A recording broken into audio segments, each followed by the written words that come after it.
coração bate mais alto enquanto...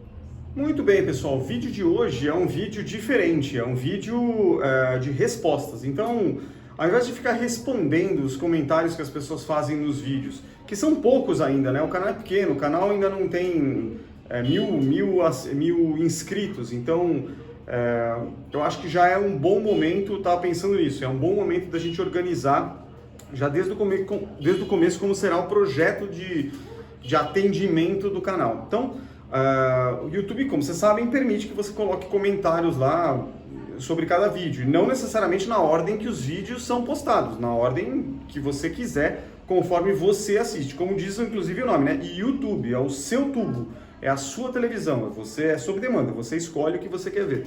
Então o que eu fiz aqui? Eu reuni alguns comentários e eu fiz uma data de corte para pegar os vídeos, evidentemente talvez os mais recentes. Então eu peguei de 2 semanas para cá. Então 2 semanas que a gente começou com o projeto da viagem, fomos com o CCV, que é o Monza 1.8 SLE álcool 85, depois fomos com o 500EF nessa última de Curitiba. Então a ideia foi, que tipo de comentário surge, ao invés de responder, alguns até respondi ali, a ideia é reunir uma série de comentários e depois postar em um único vídeo como este aqui. Então, a depender do volume de comentários que a gente vai recebendo, conforme a gente vai ampliando, seja porque tem mais inscritos, ou as pessoas têm mais dúvida, ou simplesmente comentam, etc., a gente coloca isso uma vez por semana, conforme for o caso, tá? Então hoje, nesse sábado, sábado não, hoje é sexta, feriado. A ideia é responder. Então vamos lá. Vou começar com o primeiro aqui. O primeiro é o Edson Rabaioli. Edson Rabaioli, há 2 semanas ele colocou, ele viu um episódio do Rodando no Automático, era o EP 39, e ele colocou, o painel tá com luz modificada. Então, só para entender o que eu fiz com os painéis, tá? Eu não queria mexer no painel. Uma vez eu caí nessa besteira de mandar darem uma olhada no painel, acho que era até uma besteira, não era nem painel, era uma troca de cabo de velocímetro. Se você perceber, atrás do painel do Monza, ele tem um filme e um circuito. Um circuito impresso de forma flexível nesse filme, onde você tem todos os contatos. Uma dessas trilhas que quebre porque alguém mexeu indevidamente, danifica praticamente o painel todo. Ele fica maluco, uma coisa para de funcionar, etc. Então, a ideia foi, aconteceu isso comigo. Eu fui trocar uma vez numa oficina um cabo de velocímetro. Quando eu cheguei, o cabo do velocímetro tinha ficado bom, o resto tinha parado de funcionar.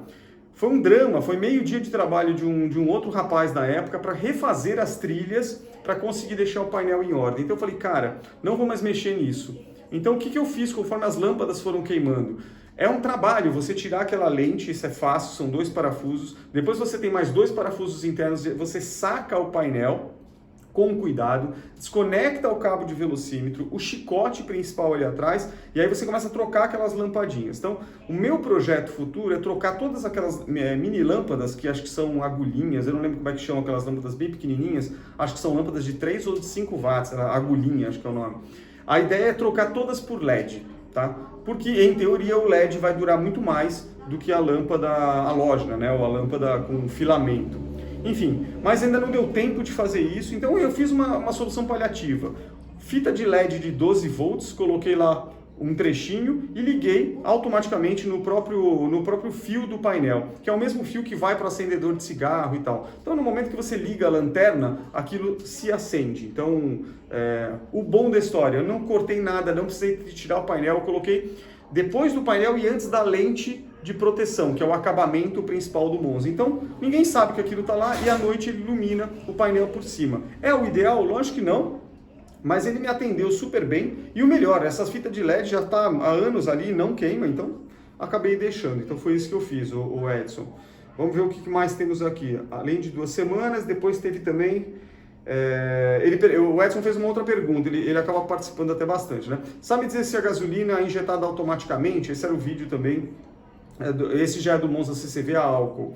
Tem um modelo exatamente igual a esse a álcool e veio com injetor separado. O que eu entendi, aí a resposta para os outros é, no Monza a álcool até o 85 fase 2, ou seja, até o 85 fase 1, me parece que o injetor era manual.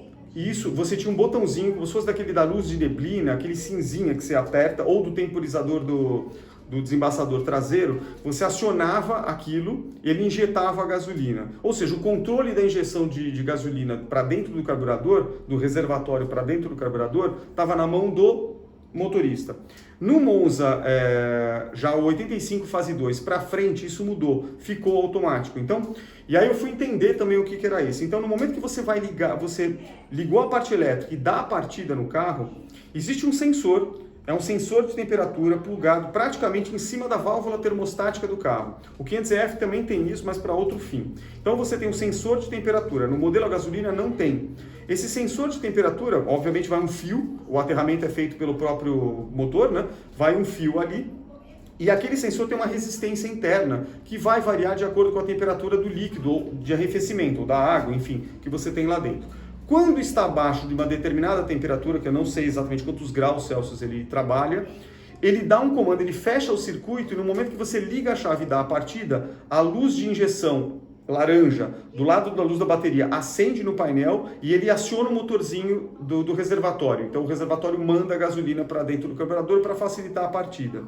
Qual é o problema disso? Se você tiver um dia muito frio e o carro não pegar, cada vez que você tenta dar partida, ele vai continuar injetando. Ele não é automático, ele não é inteligente.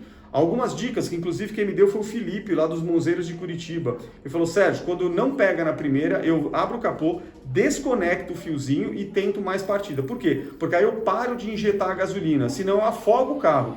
Se você mandasse tanta gasolina lá para dentro, você pode até gerar, sei lá, no limite poderia até gerar um calço hidráulico, né? Você mandou encharca as velas, você manda muita gasolina líquida para dentro do cilindro, o que não é o correto. Gasolina que vai para dentro do cilindro, ela tem que estar, palavras do Tonella, atomizada. É a mistura de ar do coletor, que o coletor chupou, com a gasolina. Essa pulverização é o que faz a mistura dar certo.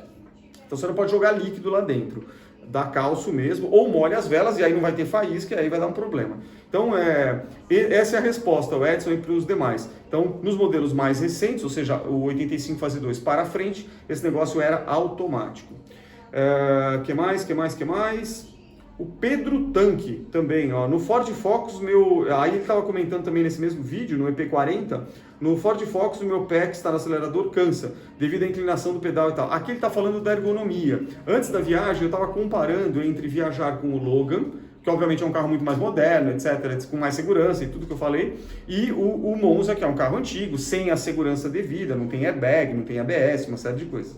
Só que tinha um fator que, obviamente, ajudou muito na minha escolha. É claro, vamos falar a verdade também, né? Eu comprei o carro, o CCV, lá no mês de maio, para poder rodar com o carro. Então, ali era um comparativo para mostrar para as pessoas, afinal de contas, porque eu ouvia isso até da família, né? Afinal de contas, com que carro eu vou? Todo mundo que não entende carro vai falar sempre para o seguinte, obviamente com o novo. Vai para o carro novo. Por que você tem que ir para o carro novo? Cara, porque é novo, tem garantia, tem seguro, tem não sei o que, não sei o que lá. Isso é uma meia verdade. Para se você é extremamente leigo na parte mecânica, você não sabe nem o que tem debaixo daquele capô da frente que faz o carro andar, vai com o novo mesmo. O máximo que você precisa ter é o seu celular com o telefone da seguradora, se o seu carro tem seguro. Se não, se você tem um mínimo, e eu não sou um especialista, e nem um mecânico, nada disso, mas você consegue ter alguns conceitos, você aprendeu alguns conceitos e sabe se virar. Por exemplo, eu sei o que é uma vela, o que está acontecendo, uma bobina, uma bomba de combustível que falhou, uma mangueira, não sei. Então são trocas rápidas que você pode fazer no limite, na emergência, até numa estrada. Neste caso, eu prefiro viajar com o carro antigo, porque no novo eu não tenho essa possibilidade.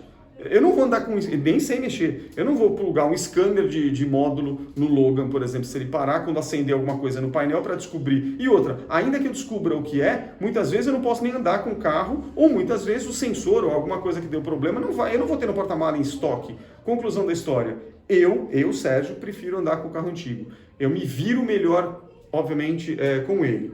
Então aqui eu estava falando de ergonomia e a posição de dirigir do Logan, como ele não tem a regulagem de profundidade do volante, a de altura ele tem, é um saco, porque a tua perna fica muito dobrada e tal. Então ele estava comentando isso, ele comentou do Ford Focus. É importante isso, se você vai dirigir e se vai passear com o carro, não é só para um trajeto rápido, o conforto interno, a posição, não é nem conforto, a posição de dirigir faz uma diferença muito grande. O Ricardo Gibo comentou também, viajar de Monza é muito melhor, conforto e desempenho. Putz, cara, desempenho não é verdade. Desempenho do carro novo é muito melhor, sem sombra de dúvida. Ele faz muito mais com menos.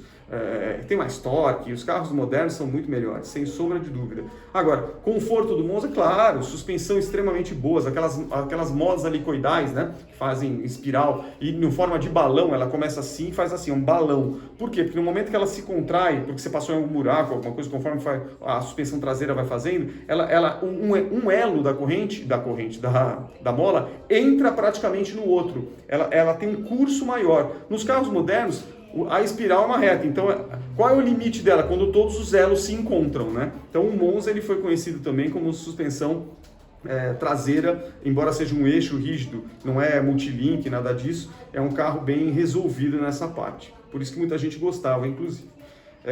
O mesmo Ricardo parabenizou o vídeo, obrigado Ricardo, valeu aí pela força, é legal ter esse feedback ou esse retorno de vocês. Putz, o vídeo tá uma bosta, o vídeo tá bom, cara, fala, não tem problema nenhum. Se a gente vai para o YouTube e se predispõe a colocar um conteúdo em algo que é público, não coloca em nada reservado, é porque a gente ao mesmo tempo está autorizando que as pessoas falem e aí vai ter de tudo, coisas que as pessoas vão falar que são positivas, coisas que são negativas. E a gente tem que estar preparado para tudo, não tem que ter muito mimimi, né? Se você quiser ter muito mimimi, não faz vídeo, não faz no canal no YouTube, né? Fica só você com a tua família na tua bolinha lá. Então, quando eu coloquei isso aqui é para compartilhar, vai ter gente que vai achar que você é idiota. Ok, sem problema nenhum. Até a gente é idiota mesmo para muitas coisas, né? Sandra Nogueira colocou, nem espaço tem esse branco coluna grossa, falta visão, sem quebra-vento, nem de graça, vivo Monza e os anos 80. Eu acho que aqui ela está comentando também do conforto, da ergonomia do Monza. É isso mesmo, Sandra, eu concordo com você. Anos 80 em parte, Sandra. Tem muita coisa dos anos... Na verdade a gente tem que parar um pouquinho também com nostalgia de qualquer jeito. Se nós estivéssemos gravando, se o YouTube existisse na década de 80, as pessoas, o Sérgio que estaria aqui sentado estaria falando do Maverick, ou do Dodge, ou do que for, como se fosse a quinta maravilha do mundo. E não era. Entendeu? E não era. Os carros evoluem, e ainda bem. Então, o Monza é um carro já da década de 80 e avançou para a década de 90.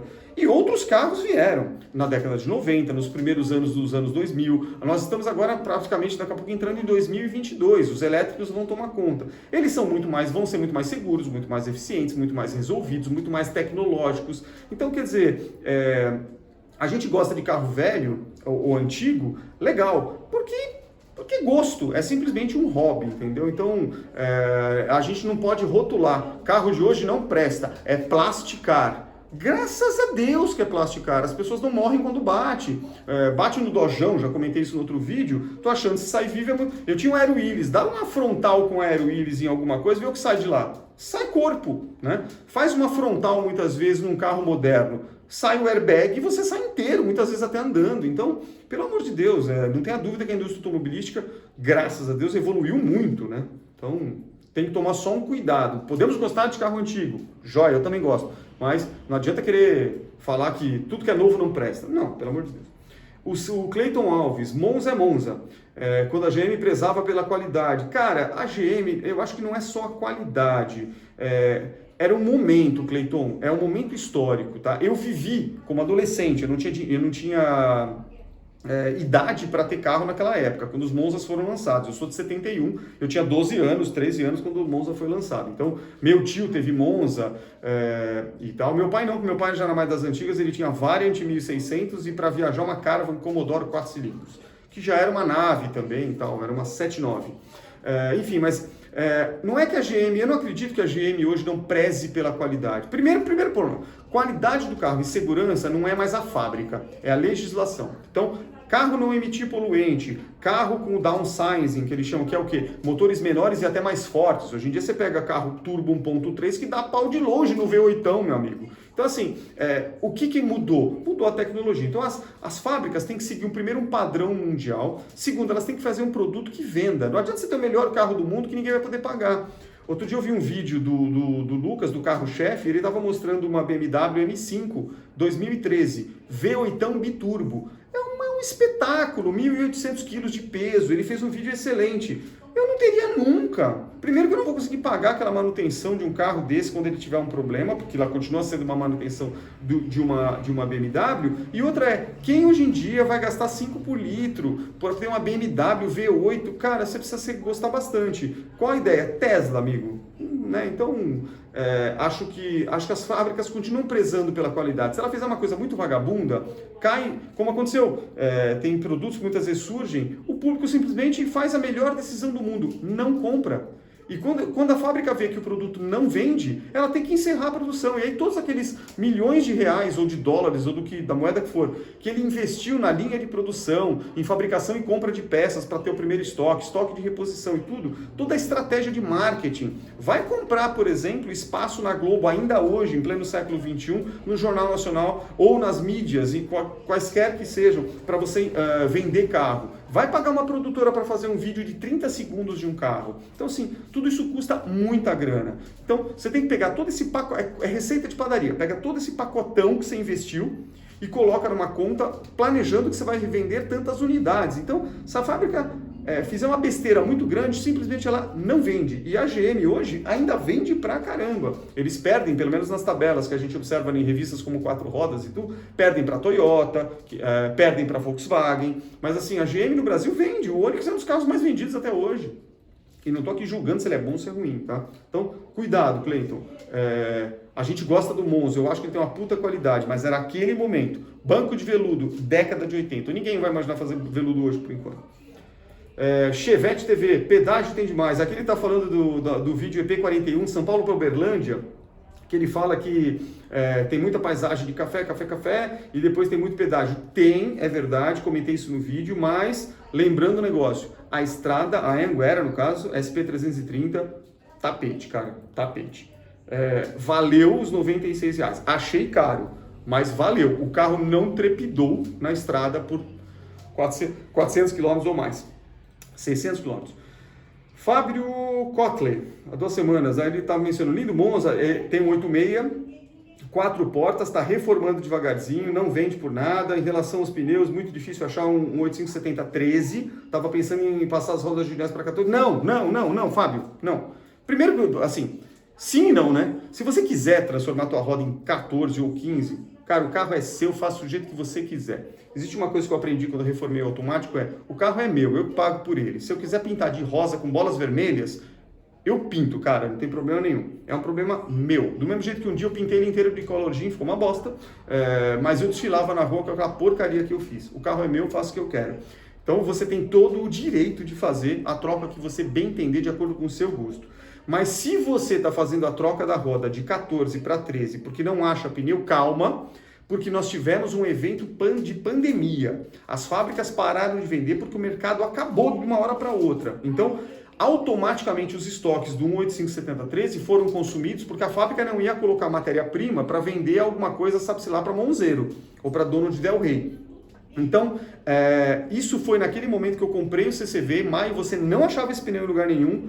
Um mês depois que eu paguei R$480 a unidade, eu paguei o mesmo pneu por 360 no Mercado Livre. Então, se você entrar na Pneu Store hoje em dia no Mercado Livre, na loja deles no Mercado Livre, o pneu da Cougar CS1, que eu acho que é um belo de um pneu, tenho nas traseiras do 500F, até comprei mais de reserva, está num preço justo. Então, é uma questão de oportunidade. Tem que ficar de tempo em tempo, dar uma olhadinha. Se você tiver um pouco mais de reserva, compra uns 2, deixa guardadinho.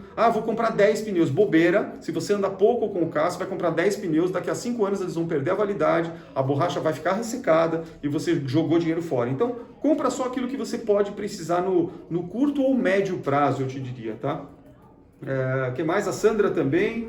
A Sandra sempre pergunta algumas coisas, esse aqui era do EP41, até quantos quilômetros por hora você andou? A Sandra sempre tem uma preocupação com velocidade. Sandra, eu não me preocupo com até quantos quilômetros por hora eu ando, eu não estou fazendo corrida, tá? Não é um rally de regularidade que eu estou fazendo ali. Eu gosto de viajar, então, para mim, que sou um cara velho, eu tenho 50 anos, me considero um cara velho, eu vou a 80 por hora e a minha velocidade de segurança. Eu me sinto seguro, não só no Monza, até nos carros novos. 80, 85, eu entendo que se der uma zebra muito grande, cara, eu tô tranquilo, entendeu? Quando eu tô a 140 num carro, a minha sensação é assim, se bater eu tô fudido, cara.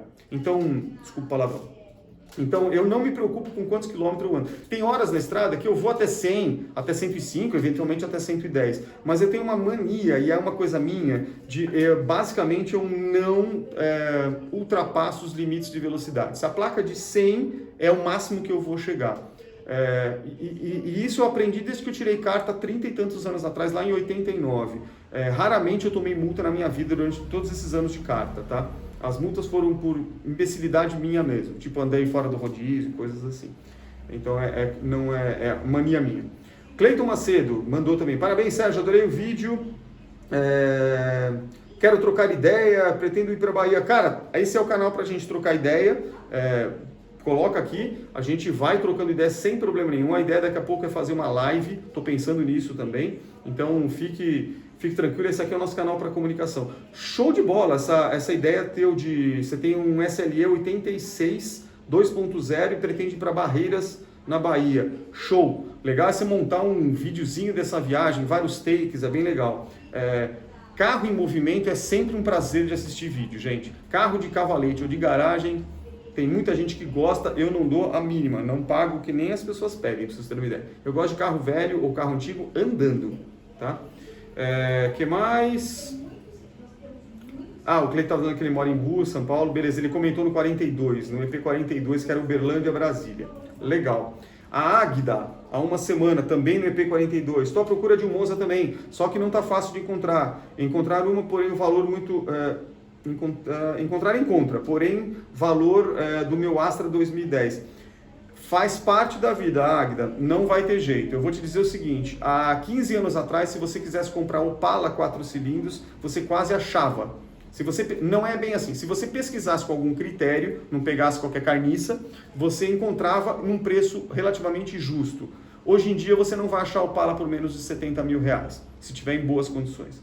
Então você não vai achar Chevette mais com menos de 20 e tantos mil reais. Você vai procurar Corcel, se for para Dojão, passou do 100. E se você for uma fanática por Gol GTI, mesmo eu acho que não valendo, embora tenha sido um ícone, lindo carro, especialmente, na verdade para mim o Gol GT 84 foi o mais bonito deles. Mas enfim, são carros que são mega valorizados. Infelizmente, isso é lei da oferta e da procura. Muita gente interessada num veículo, o preço vai subir. Por quê? Porque ele não é mais fabricado. Pouca gente interessada, seja porque o pessoal acha ele feio, seja porque acha que ele não presta, coisas assim, o preço continua um pouco de tabela, um pouco mais alto. Cada ano que passa num carro velho, o dono, quando cuida bem, vai cobrar, a não ser que esteja com a corda no pescoço querendo vender de qualquer jeito, ou não esteja informado. Tem gente que tem carro antigo na garagem e vende a preço de banana, porque não sabe nem o que tem. Isso acontece não só com carro. Teve uma época que eu comprava muitos LPs, agora nos anos 2000, com toca-disco. Eu tenho os meus de infância, aquele negócio todo, eu fui comprar. Cara, tem gente que morre alguém da família, o cara tem um estoque de 300 LPs, tem Beatles lá raríssimo, e o cara vai lá num sebo e fala, cara, quanto você quer? Quase por quilo. Ele não tem noção, ou não tem saco, ou não tem tempo, ou não está preocupado com isso, e doa praticamente aquele negócio. E aí, quem entende do negócio olha e fala, meu Deus, o cara me deu. Com carro acontece a mesma coisa. Aquele Monza que eu falei do Paulo, o senhor que está lá vendeu aquele Monza 89 2.0 inteiraço, primeiro dono, com quanto? 7 mil reais, cara. Sabe que você vai achar isso? Nunca. Agora, é oferta, Águida, vai ter que procurar. E aí tem que procurar tomando muito cuidado. Muito cuidado com os anúncios de carro íntegro, restaurado. Tem palavras da moda que acabam surgindo, tem que tomar cuidado. Carro lacrado. Carro lacrado para mim é que ele foi apreendido pelo Detran. Mas o mercado diz que carro lacrado é aquele que nunca bateu. Tira essas baboseiras todas que se colocam de lado e a mesma coisa vá olhar o carro se te interessou tanto. E vai, se você não conhece, vai com alguém que conheça. Por quê? Porque se estiver em bom estado, vale a pena pagar um pouco mais caro. Um pouco mais caro. Eu vou comprar um Monza, está pedindo 29 mil reais, porque não sei o quê. Né? Hoje um Monza, 29 mil reais. Não, porque ele está no cavalete, ele andou 500 quilômetros até hoje. E você vai fazer o que com ele? Vai deixar no cavalete? Show de bola. Compra um troféu, coloca numa garagem, decora, chama os amigos para olhar, ou faz uma redoma de vidro, né? Cada um faz o que quer com sua coleção.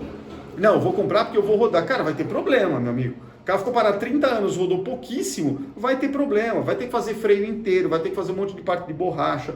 É normal, o tempo passa, as coisas vão envelhecendo. Mas ainda você acha, o Monza Águida não é um carro valorizado hoje em dia. Ainda dá para comprar a preço justo. Daqui a 10 anos você não vai achar mais. Aí quem tem vai ter que gastar uma grana.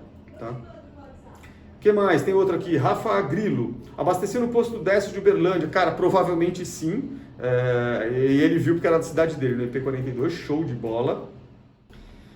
Emerson Carangos e Histórias, esse aqui é um canal. Que delícia fazer uma viagem assim, tô louco para pegar a estrada com o meu... Olha isso, meu Scott XR3 85 e com tiro um som ao volante. Emerson, pô, show de bola. Se você fizer e compartilhar, ele falou isso no IP42, joinha. O XR3 para mim é um dos carros mais bonitos que fizeram. Esse, na minha infância, o primeiro que saiu, o XR3, que foi o anúncio do Senna, era um carro que eu sonhava à noite. Moleque, eu era moleque de tudo. Eu nunca liguei muito para carro nessa infância. Depois eu passei... virei surfista e tal, então carro foi aparecer de novo na minha vida lá em 89, às vésperas dos meus 18 anos, que acabou sendo o Aero Willis que meu avô me deu. Já coloquei a foto dele no canal aqui, mas já não está mais comigo, tá com um colecionador que virou conhecido meu. De qualquer forma, o XR3, cara, era para mim o excepcional carro.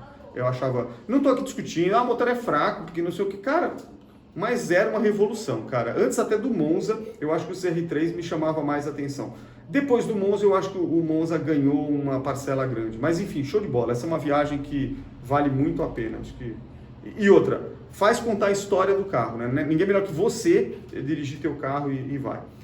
Ricardo Gibo, viagem fantástica, de Monza fica perfeito. Pô, legal, gostei também, obrigado. Ixi, agora tem várias aqui, né? Então, deixa eu ver quem... Deixa eu pegar primeiro aqui. Fábio Botelho, no EP41 de São Paulo, Uberlândia. O que ele colocou? Sérgio, eu não sei que nível de experiência você tem com os Monzas 1.8 de 87 em diante. Especificação nova com 95 cavalos a gasolina e 96 a álcool. E esse motor 1.8 e tal deve muito para o 2.0. Minha tia teve um SLR Vento 1.8 e ela era bem esperta na cidade e tal. Cara, vou dizer uma coisa para você.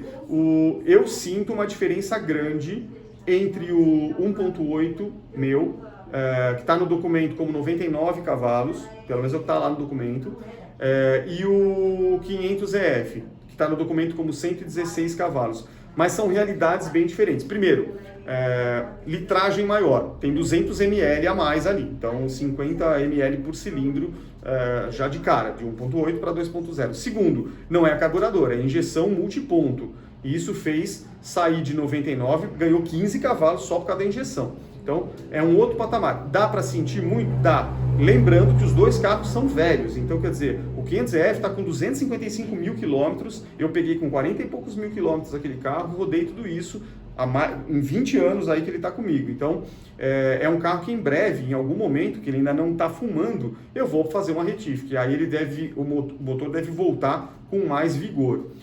O 1.8 ele já está fumando.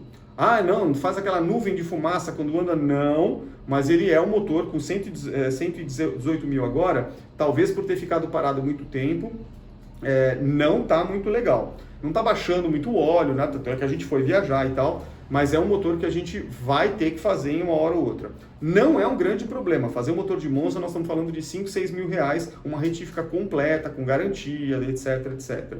Então, fiz isso no automático. O automático com 100 e poucos mil, a gente fez o motor completo. Na época do Controlar em São Paulo, 2013, que foi o último ano, eu tive que fazer o motor, porque justamente ele não passou no Controlar. Não é nem que estava fumando muito. Uma pequena acelerada, dava uma fumadinha lá, o cara reprovou e falou, isso aí... E aí eu fiz o motor completo, gastei na época uns 4, 5 mil, ficou excelente. O cara até fez uma usinagem, ele era standard, né? Ele falou, você não sentiu diferença? O cara da retífica, Sadi Retífica, ali perto de Ipiranga, em São Paulo. Eu já fiz alguns motores com eles, gosto, deixo o carro lá, 15 dias depois, pega o carro, tá pronto. Então, gostei bastante e tá até hoje, tá bem, não fuma nada, o motor é forte. O que muda muito, o que você sente diferença? Relação de câmbio, Fábio. Aí cada câmbio é um jeito, cara. Você pode ter um belo motor com câmbio longo, o câmbio pode estragar ou não o motor, né? Então, a sensação ao dirigir. O 500F tem um câmbio muito curtinho, dizem que é o 90 do mesmo do Cadete GS. Não sei, mas a relação de troca de marcha é curta. E como é que eu percebo isso? Quando eu estou com... essa viagem agora. Quando eu chego a 3.000 giros no 500F, eu estou a 120 por hora.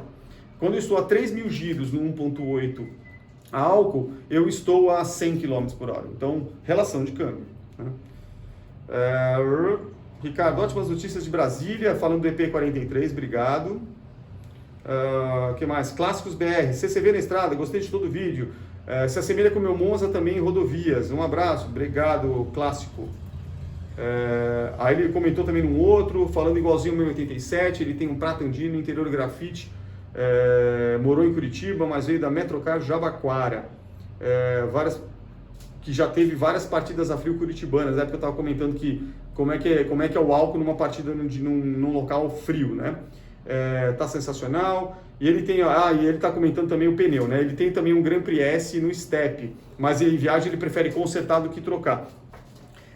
Eu não sou um cara de ficar comprando pneu velho só para dizer que ele era original do carro. Tem gente que faz isso, né? Fica no Mercado Livre e vai comprar lá um Firestone F não sei quantos, que era o mesmo que saía naquele Monza, ele compra, todo ressecado ou não. Não, cara, pneu é borracha e vai ser trocado. Por sorte, no CCV, provavelmente, não sei se o Antônio fez isso, né? Porque assim, nitidamente aquele pneu não é o original do carro. Como é que eu sei? A roda não é dele, né? A roda do step do meu é 87, o carro é 85. Então a linha foi montado, sei lá eu por quem, mas sinceramente, o pneu tá íntegro. Para você rodar numa emergência, zero problema. Eu tenho dois pneus ainda que estão nos outros dois Monzas como step, que é um Goodyear GPS 2, que é o modelo seguinte do Grand Prix S. Que estão íntegros. Eu tinha comprado esses pneus zero, por que ficaram íntegros no step? Meia vida, né? Não zero. Porque em algum momento ele deve ter tomado uma mordida do lado e aí o cara colocou um manchão, alguma coisa lá, e eu tirei de rodar e deixei só no step, para não jogar fora o pneu.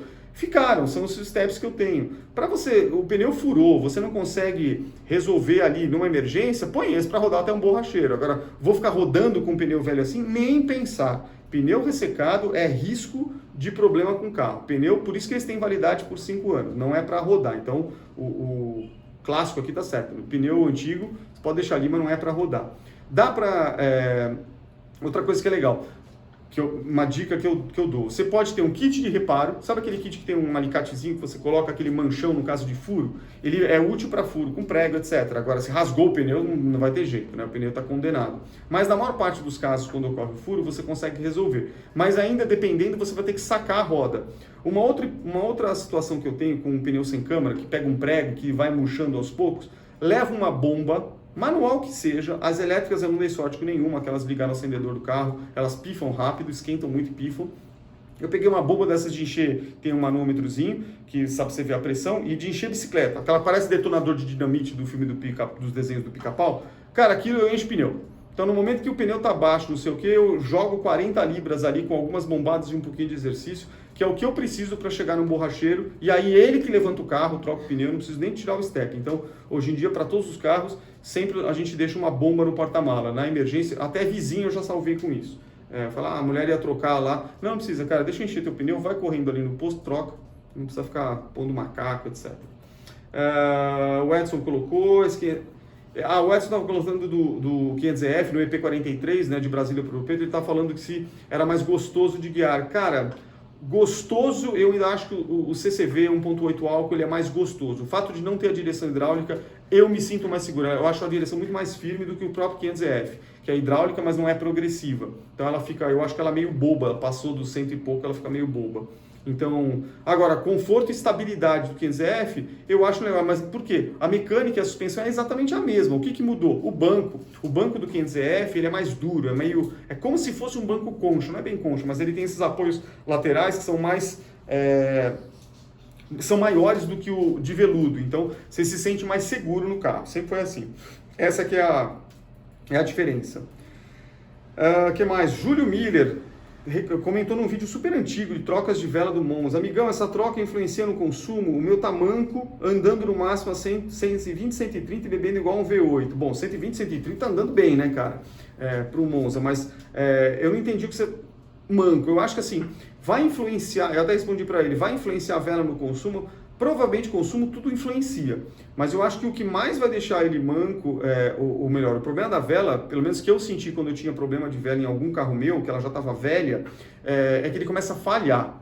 E na hora que eu vou precisar de uma potência numa subida, e aí não precisa estar 120 por hora, às vezes para sair de um farol numa ladeira, eu sentia que o carro estava meio falhando, vai ver a vela. Então, vela gasta. Conforme o eletrodo principal da vela e aquela alça começa a gastar, porque aquilo vai gastando com a alta tensão, aquilo vai derretendo. Ele vai abrindo, ele vai ficando mais, a distância vai maior do que o 0,7 que se recomenda. O que acontece? A bobina vai precisar de mais esforço para fazer aquela ponte voltaica, que era o momento que ocorre, ele joga a alta tensão e ele fecha o circuito atravessando o ar, ainda nas condições de pressão de dentro do cilindro. Então, conclusão dessa história. Você vai demandar mais da tua parte elétrica quanto mais a vela estiver desgastada. E isso sem contar que seu carro pode estar com vela úmida, pode estar com problema de óleo na vela. Então, tudo isso vai influenciar todo o comportamento do carro, né? Então, mas eu acho que quando você fala que tá manco e ele tem uma questão de beber muito, eu não acho que é vela, eu acho que você tem um problema de carburação mesmo. Tem que levar em algum lugar, olhar se o carburador tá funcionando, tá reguladinho, é a boia, se tem excesso, se tem falta, se o giglete tá bom, se tá detonado, enfim. Aí tem que levar uma oficina boa de carburação, poucas ainda existem, vale a pena procurar na tua região. Curitiba eu já sei que tem duas que o pessoal fala bastante. São Paulo eu tenho um mecânico que eu levo, que é a Revisicar, que o Mário trata bem, o carro sempre foi. E tem o Alan da J Carburadores, que era da J, agora Alan Carburadores, que é um artista, ele refaz um carburador, né? Então deixa até melhor. A Águida falou também de novo, que ela gostaria de morar em Brasília, já passei uns dias lá, etc. A questão é o preço. Depende mesmo. Concordo com você que é um preço tipo de cidade grande mesmo. Eles têm isso. O que mais, gente? Eu acho que praticamente acabou. O Chevette começou, bem-vindo a Minas, acho que ele é de lá. Aí apareceu um outro aqui, é o Angry Mans. Doa esse Monza pra mim, pra não mudar. Não doa nada, meu amigo. Aqui a gente tem que pegar o nosso e vai guardando, né? Ou vende, né? Se for o caso, né? O que mais? O Clássico BR comentou no 42... como tem o costume de pegar trecho até Uberaba, retas, monotonia. Sim, estradas muito longas, mas é gostoso, né? A gente brinca no vídeo que é monótono, mas ninguém vai dormir, né? Pelo menos não deve. Mas é gostoso, né? Você percebe a imensidão do país, né, cara? A gente está acostumado em cidades onde tudo é muito pertinho, trânsito. Cara, você vai para essas regiões, você passa quilômetros sem ver ser humano. Então você fala, tem muito lugar na Terra ainda para nego viver, cara. A população mundial ainda deve ter muito espaço para ocupar ainda. A questão é comida, economia, são outros pontos, né? Luan Andrade colocou, boa tarde, os amortecedores do Monza são da marca Monroe? Cara, os meus, sempre os originais, eu sempre encontrei da marca Cofap, então não sei, mas assim, fábrica é fábrica, se o produto é bom, tem hora que eles podem pedir de 2 fornecedores, você vai ter de repente numa linha de produção, hora vai com um ou com o outro, não sei da GM, mas no meu, tanto no 85 que está com os amortecedores originais e o 500EF que está com os traseiros originais, todos são Cofap, tá? Também, o que mais? Clássico, vídeo. Muito bem. Neto, parabéns. Obrigado, Neto Santos, pelo vídeo. Chevette também comentou. Vinícius Lima, tenho 23 anos e esse aqui foi interessante. Tenho um C3, Citroën, como se fala? Citroën C3, né? Queria comprar um Monza para curtir mais as viagens de carro, mas tenho muita insegurança com carros antigos e problemas que tive com o C3. Vale a pena sair de um C3 para ir para o Monza? Resposta que eu não sei te dar, cara. Eu posso tentar te aconselhar de outro jeito. C3 é um carro muito mais moderno. Citroën no Brasil é muitas vezes mal falado, porque é um carro francês, muitas vezes não está adaptado para o solo brasileiro, suspensão, etc, etc. Tem gente que fala mal do motor, que é de alumínio. Eu não sei de nada disso. O que eu sei te dizer é o seguinte: no Monza, pelo menos, você tem um motor muito familiar para muito mecânico em qualquer lugar. Essa família de motores do Monza, que depois virou do Astra, enfim, são motores muito, que é o OHC e tal, são motores muito antigos, de concepção já, que já está consolidada no mercado. Tanto é que durou tanto, até Cruze muitas vezes esses carros até mais modernos tiveram, claro que depois com acessórios muito mais modificados, mas a raiz, o projeto do motor foi muito parecido. Então, eu acho que é um carro muito seguro, né? Eu não sei dizer do C3, Vinícius. Agora, vou sair do C3 para o Monza. Bom, eu acho que se o C3 parar numa estrada por um problema eletrônico, você vai parar mesmo e vai precisar de guincho. O Monza não é eletrônico, então talvez você... É aquilo que eu falei no começo. Talvez você consiga se sair melhor se você entender um pouco de mecânica. Você mesmo consegue dar um ajuste com alguma peça que você leve sobressalente no teu porta-mala. Eu preferiria o Monza, tá? Para passear, sem sombra de dúvida. Ricardo, meu sonho é comprar um Monza e andar para todo o sul.